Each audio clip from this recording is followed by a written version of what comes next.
So this is a summary of the SLE TOG article.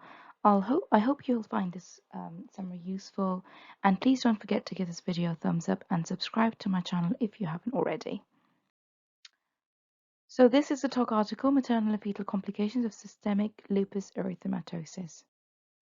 So SLE is idiopathic autoimmune condition. It's multi-organ involvement.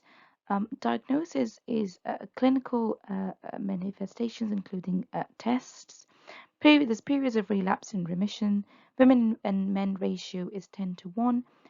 Is more prevalent in Afro-Caribbean, followed by Asians.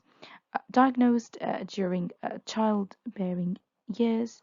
Um, Prevalence of SLE in women of childbearing years is around 1 in 500. Cause remains unknown. There's environmental triggers like UV or viral infections, Epstein-Barr virus, combined with genital predisposition. 25% of concordance is seen in monozygotic twins. There's immune complex deposition causing inflammation in vascular beds. There's B cell activation results in anti-nuclear antibody production. Associated with impairing T cell regulation and deficiencies in complements, which leads to a failure to remove these immune complexes. So for pre-pregnancy counseling, the aim should be to reduce the likelihood of flare-up in the pregnancy. Fertility is not thought to be reduced, but there can be some reduction with high doses of drugs like cyclophosphamide. NSAIDs can cause infertility by means of inhibition of cyclooxygenase, which controls ovulation, known as the luteinized unruptured follicle syndrome. Anti-Ro, anti-LAR antibodies and antiphospholipid antibodies associated with congenital heart block and neonatal cutaneous lupus syndrome. Antiphospholipid antibodies present in 30% of women with SLE and associated with arterial and venous thrombosis, recurrent miscarriages, fetal growth restriction, fetal loss, and preterm delivery due to uteroplacental insufficiency. Pre-pregnancy counseling includes discussion regarding medications. The patients can be reassured that most patients tend to be in the quiet disease without associated antiphospholipid syndrome, hypertension, or renal involvement. The risk of miscarriage, stillbirth, and fetal growth restriction is not significantly increased compared with background rates. And the adverse outcomes are more likely with the above complications. Risk of miscarriage and stillbirth in pregnancy complicated by lupus varies from about 6 to 35% and from 0 to 22%. So this is a box showing the American College of Rheumatology classification criteria for SLE. So malar rash, discoid rash, photosensitivity, oral ulcers, arthritis, pleuritis or pericarditis, renal disorders, neurological disorders, hematological disorders, immunological disorders, and positive anti-nuclear antibody. So any combination of 4 or more of 11 criteria well documented at any time during a woman's history makes it likely that she has SLE. Investigations for assessment of disease activity in the pre-pregnancy consultation. So cardiac, looking for pulmonary hypertension, valvular heart disease, cardiomyopathy assessed with electrocardiography. Respiratory, pulmonary fibrosis may need to consider chest X-ray, CT, lung function tests. Renal, urine dipstick, protein creatinine ratio, document and quantify presence of hematuria, renal function tests, hematology and immunology, thrombosis, assessment of risk and need for anticoagulation, full blood count to determine any anemia, neutropenia, or thrombocytopenia, auto-antibody profile, antiphospholipid antibodies, anticardiolipin antibodies, lupus anticoagulant and anti-dsDNA, and anti-Ro and anti-LAR antibodies, complement C3 and C4 levels. So this is a quite important table because it kind of talks about all the SLE drugs and what kind of effects and adverse effects they have on the body and on the baby and in the pregnancy. So I'll leave for you to read this loud for yourself. So most difficult discussion with patients is advising women not to conceive or when to terminate a pregnancy. SLE and pulmonary arterial hypertension, patients who wish to conceive should know that the maternal mortality rates are 40%.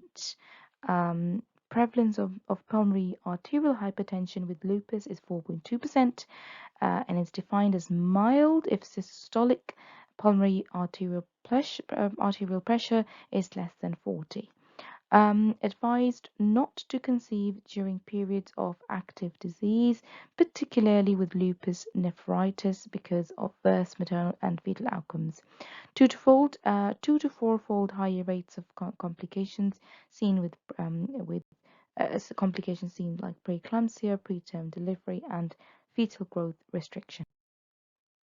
So termination or preterm delivery in presence of uncontrolled hypertension, worsening renal function despite optimal pharmacological therapy.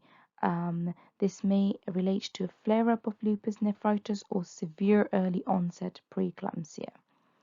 So obstetric management, so careful identification and stratification should be used to allow women to be managed on an individualized basis. Women with quiescent skin and joint disease who have no other underlying organ impairment and who do not require multi-organ therapy or an incremental increase in their current drug dosage are very different from those with a history of nephritis, hypertension, or concurrent antiphospholipid syndrome.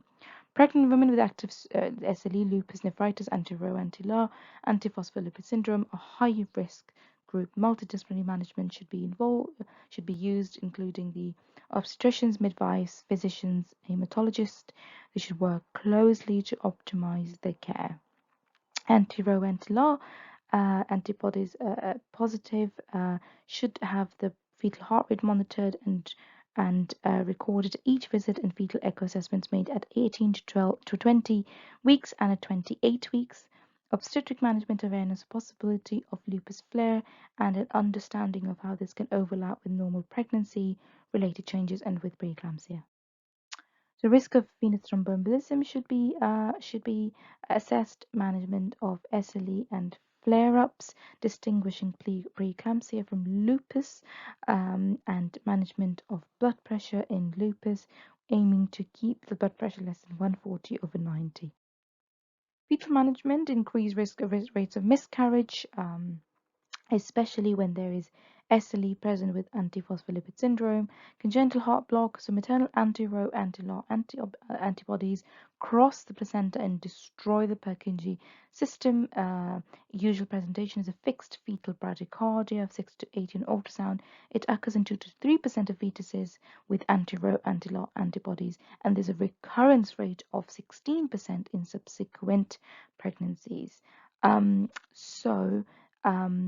There is associated significant perinatal morbidity and mortality, about half of infants requiring pacing by the first year of life. Congenital heart block develops between 18 and 28 weeks gestation, and fetal echo should be performed around this period to detect it. Heart drops fetalis can occur in utero and is thought to be due to the degree of endomyocardial fibrosis and associated myocarditis. So scanning and Doppler ultrasound, there's no definitive guide stipulating the absolute timing of fetal scans and for frequency of scanning. Scanning at least every 4 weeks to screen for fetal growth restriction in women who are high risk, and fetal echo referral should be arranged in those with anti-Ro, anti-LAR antibodies, or if any cardiac abnormalities are detected on ultrasound. Doppler studies to look for placental function. And to predict outcomes such as preeclampsia and fetal distress. Uterine artery Dopplers should be carried out at about 20 weeks and repeated at 4 weeks later if abnormal. A raised pulsatility index of diastolic notching are associated with increased risk for developing preeclampsia, as they can indicate underlying placental dysfunction. Fetal growth restriction complicated by hypertension, antiphospholipid syndrome, and preeclampsia affects 1 in 4 pregnancy with maternal SLE and has been reported as occurring in as many as 35%, particularly with concurrent lupus nephritis. So neonatal lupus rash, as in annular inflammatory lesions, appear much like lesions of subacute cutaneous SLE, commonly seen on the face and the scalp, and appear typically after UV exposure in first 2 weeks of life and up to 3 to 6 months postpartum. The rash generally appears spontaneously and can persist for up to 6 months postnatally until the neonate clears the maternal antibodies. It's rare for neonatal cutaneous lupus and congenital heart block to occur together in the same individual. Skin biopsy shows histopathology and immunofluorescence typical of that of cutaneous lupus. Preterm delivery is common in pregnancies complicated with SLE, tends to deliver once fetus is mature. Indication for delivery could be preeclampsia followed by fetal distress and fetal growth restriction. PROM is also seen in pregnancies complicated by SLE in about 20% of cases. Steroid treatment may appear, so patients who are on steroids may appear to have greater risk of drug therapy in SLE, so glucocorticoids like prednisolone are first-line treatments. Adverse effects on the fetus is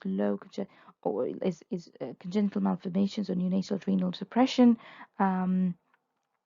Prednisolone, methylprednisolone, hydrocortisone are more efficiently metabolized by placental enzymes than dexamethasone and betamethasone, and therefore gross present in small amounts only.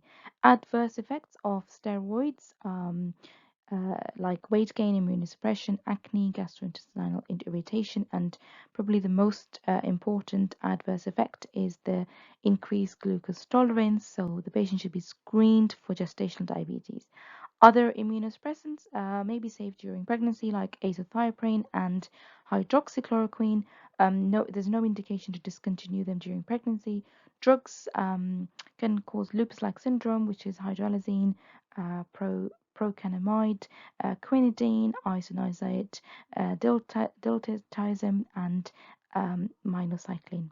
Hydralazine formation of ANA, which is an antinuclear antibody to formation of antinuclear antibody to H1 and H3 complexes.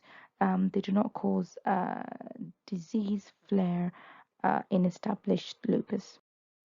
Postpartum care, it's important to, because of the increased risk of lupus flare in postpartum period, ongoing management and treatment of underlying pregnancy induced hypertension, risk assess and prescribe prophylaxis for thrombosis, especially antiphospholipid syndrome or previous history of thrombosis or nephrotic syndrome.